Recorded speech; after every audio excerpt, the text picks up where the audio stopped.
to the Ranger recap here featuring my friend Matty Lips and myself, Ricky O, here with the Hockey World Order, the Instigator Hockey Show. Not too much to complain about tonight, Matty, but let's go over some breaking news with some injuries today. Yeah. So before the game, we heard Vincent Trocheck's going to be week to week. Obviously, a position of center, so he's position of need in the top six. That required a lot of shuffling around. I think three lines were adjusted since Trocheck was out. Obviously, he brings a lot of leadership, a lot of defensive qualities as well. So it's a big blow, but the team bounced back in a real nice way. I'm very pleased. At the first period, I was a little, I didn't really like how they started the game, but second and third period, that was the best we looked all season. Yeah, we talked early in the game and we both were shaking our heads, getting out muscled, out hit. It looked like the first game all over again. But I'll tell you what, I think Sullivan got into somebody's behind in between periods because they were a completely different team at the start of the second. Now, do you want me to go with my praises, or do you want me to go with be critical today? No, we could do a little bit of both. I mean, go ahead, start off, go critical.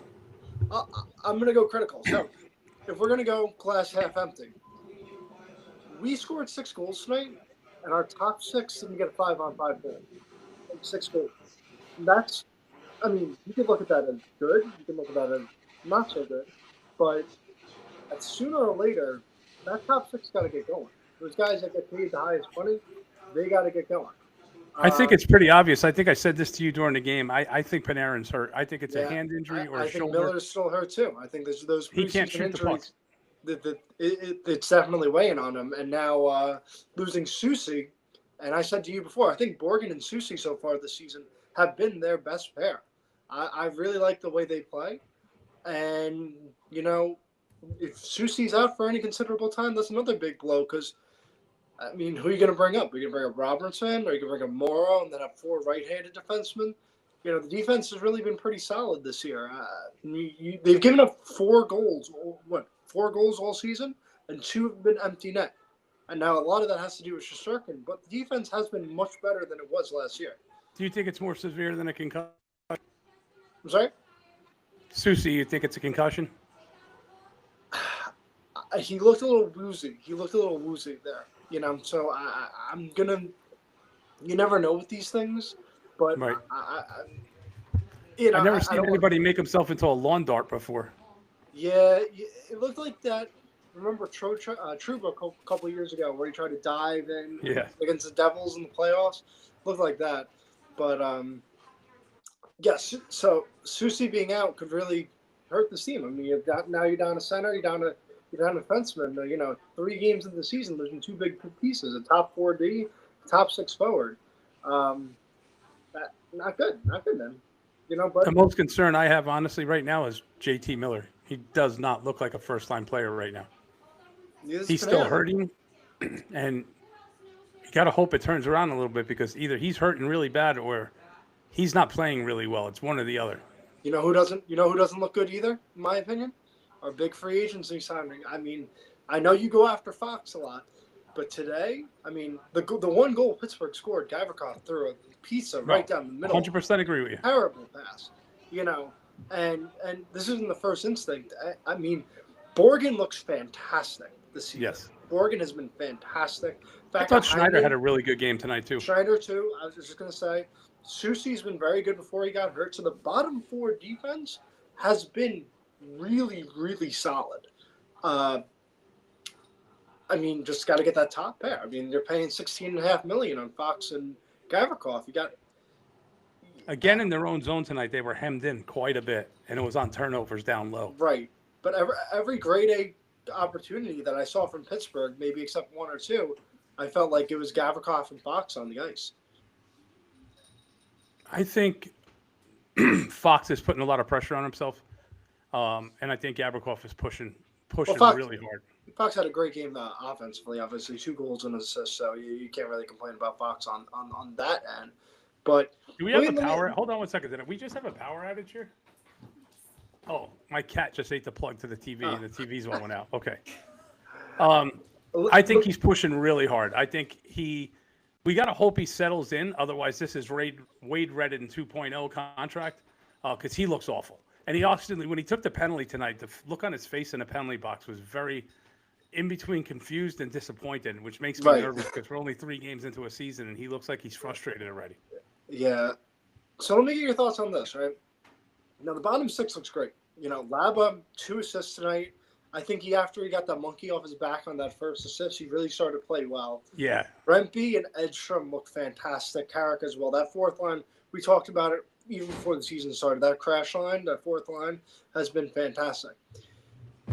I know Shuri has had moments, but in my opinion, if I'm Sullivan, right, my top line, I would actually have is Panarin, Miller, and Zibanejad. I put all my high-paid players, make a star-studded first line, and I would do kid line 2.0.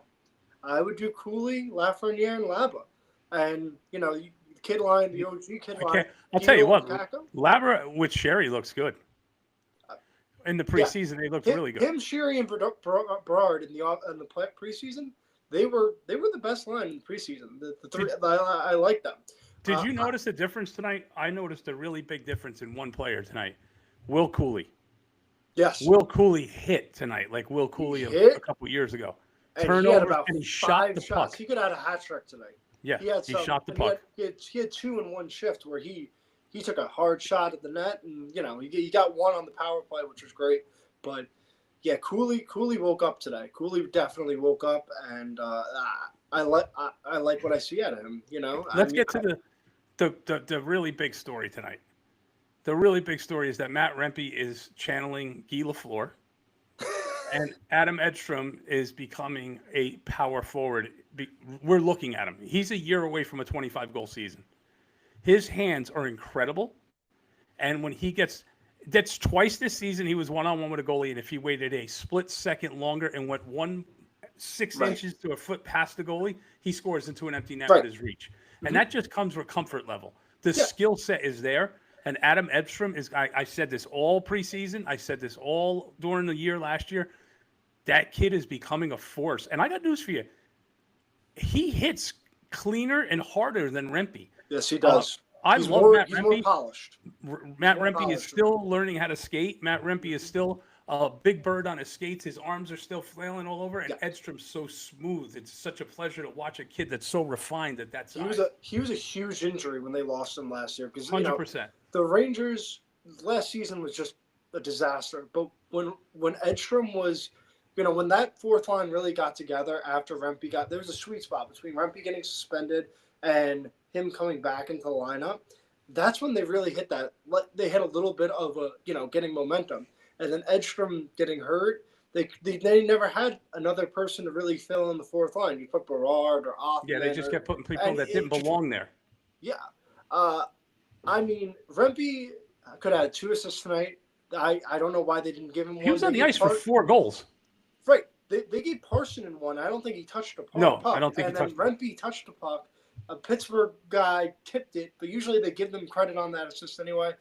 Nevertheless, these 2 guys, Edstrom and Rempe, on the fourth line, not only are they jumbo, they're fast, man. They really are. Like you said, Rempe's, he's, like I said, he's awkward a little bit. He's got the long strides and whatnot like that. But let me tell you something. Like, Edstrom, like you said, I don't know about 25 goals, but he is going to definitely be a very solid player for many, many years. The Rangers got to lock up that fourth line. They have him on contract this year and next year, but there's a lot to like about the bottom 6. It's the top 6 that has me concerned. It's really our top. I'll tell you what, Sam Carrick, is he the best free agent signing we've had in the last 10 years? Where did he get these hands? All kidding around aside, Sam Carrick's got some slick mitts. Yeah. He's great on faceoffs. He's tough as nails. He hits everything that moves. He's a very calming effect on the 2 kids, too. You could see it. He's always in between them on the bench. He's always talking. He's pumping those kids up. I love Sam Carrick. I love him. The only time I didn't love him was when we bumped him up to the third line center. That is not who he is. No, it's not his role. Just like Ratshit had a good game tonight. He did have a good game. I'm going to give him credit. I was going to say my 3 stars of the game tonight, obviously, are Adam Fox, Shesterkin, and you got to go with one of the 2 on the fourth line. Yeah. But Radish was not far off. He had a really good game tonight. And if he's going to play like that, and you know what I didn't realize is just how big he is too. Like there was a couple times tonight I really noticed his size along the boards. He's a big guy. Yeah. I mean, Rangers got size, and they got bullied a little bit in the first period. But they came back really strong. Like I said, if we're gonna be nitpicky, it's the guys making the most money. I mean, if the guys making the most money are performing, this team, you know, I know I'm gonna hold you to it. You said this team has zero chance of winning the cup last week on the Instigated Hockey Show. I think they have like a 0.5%. Like I'm not. Hey, listen, I would love it to be 10%. I'd be doing backflips. But if you have your big boys, like Panarin had a 120-point season in 24, JT Miller had a 102-point season. If they're around that and you're getting this production from your bottom six, because I don't think Lab is going anywhere. I think he's going to play a full season at third center. I think he makes maybe this even team. the second center with Trocheck out. I don't see Laba going anywhere. And the fourth line, I can only see getting better. You know, so your bottom six is pretty solid. We hope Soucy's okay. Your bottom four is pretty good right there.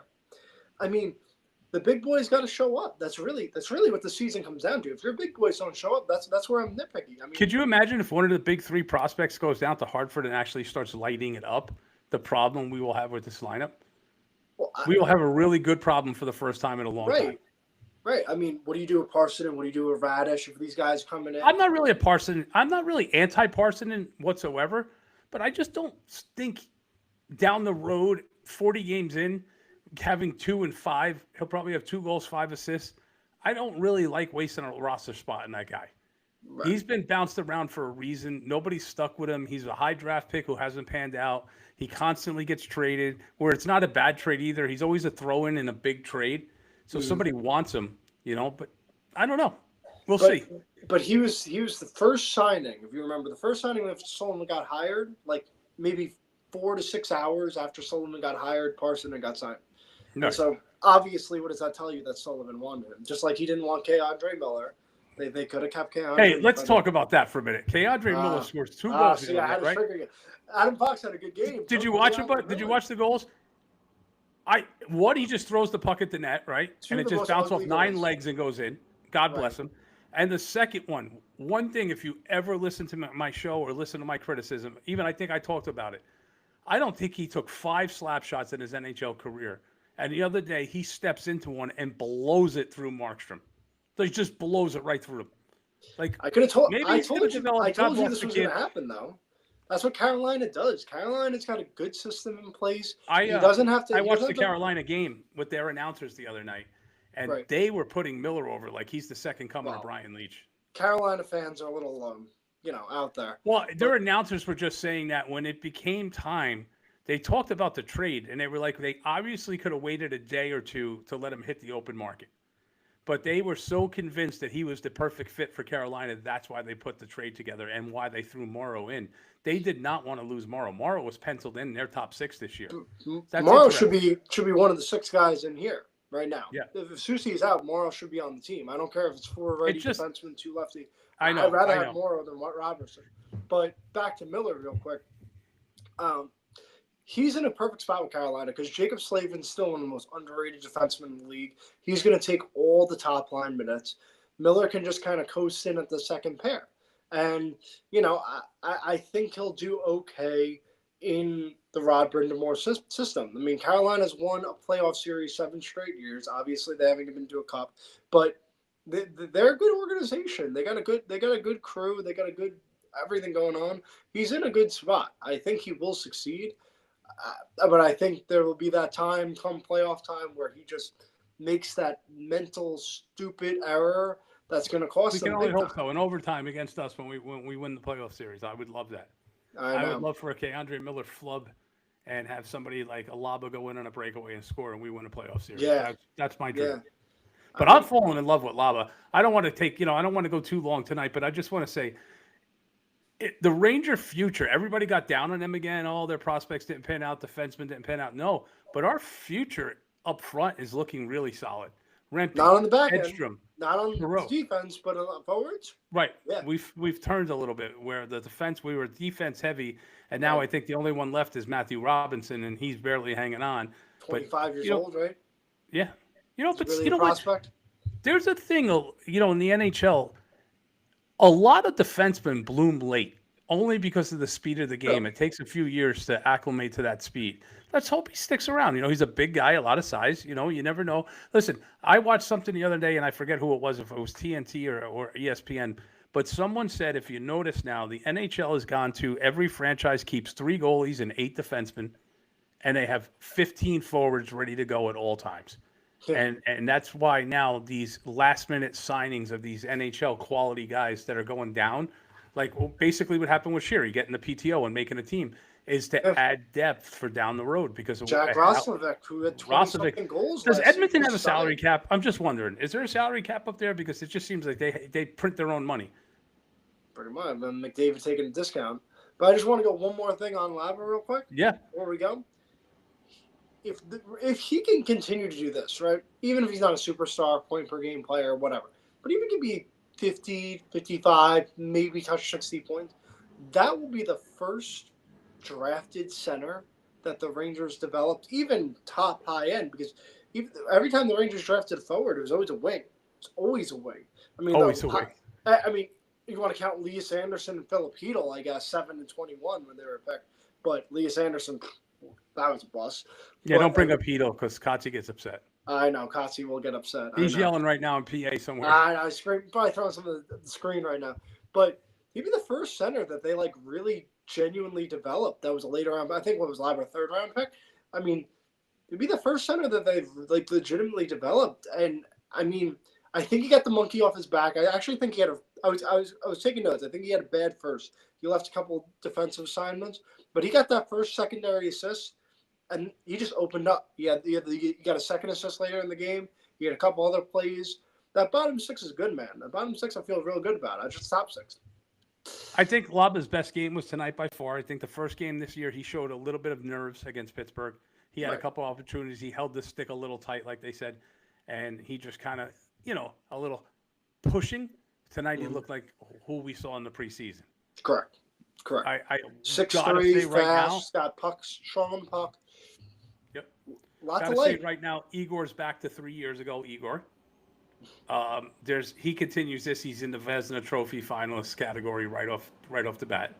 The guy's giving it up. He's just playing incredible. What's he giving up? 2 goals in 3 games?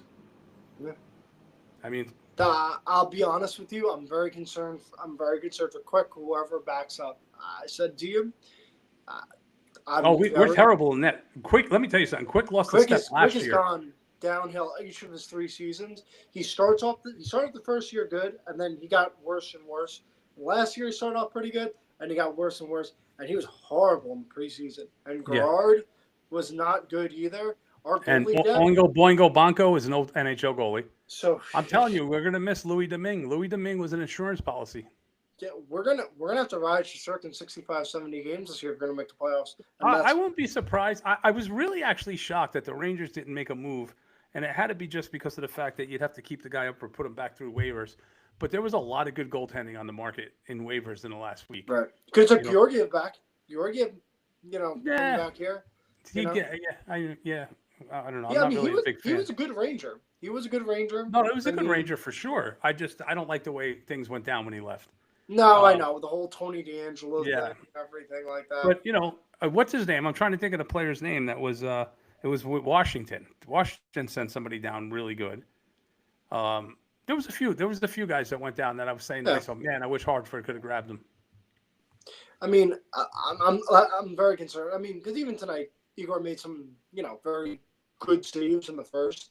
He had the kid, Ben, what is it, Kipple or whatever. He ripped his first shot, beautiful snipe. But I mean, he made a lot of good saves tonight too. Didn't have to make as many, but you're gonna have to score 5 or 6 tomorrow night if you wanna win. I mean, I think it could get ugly real fast. I'm surprised they actually started Igor tonight. I thought they would give him an extra day of rest before, playing him tomorrow against Washington. But Yeah, I mean, Yeah, tomorrow scares me a little bit. I'm not going to lie. yeah, I think it could get ugly quick, but we'll No see. pun I mean, intended. I think you're looking at a 6-3 game tomorrow. That's what I think you're looking at. I hope not. I'm going to ride the positive wave. I'm going to ride the positive wave because the last time I got upset, I think I gave myself my 11th concussion with that 7-up chance. But yeah, hey, join us tomorrow night, guys. We're going to wrap this up tonight. We don't want to hold everybody up all night. We just want to do a Ranger recap. Rangers win tonight. Big win. Laba, Rempe, Shesterkin, Edstrom, standout performances tonight. The young kids came through tonight, looked fantastic.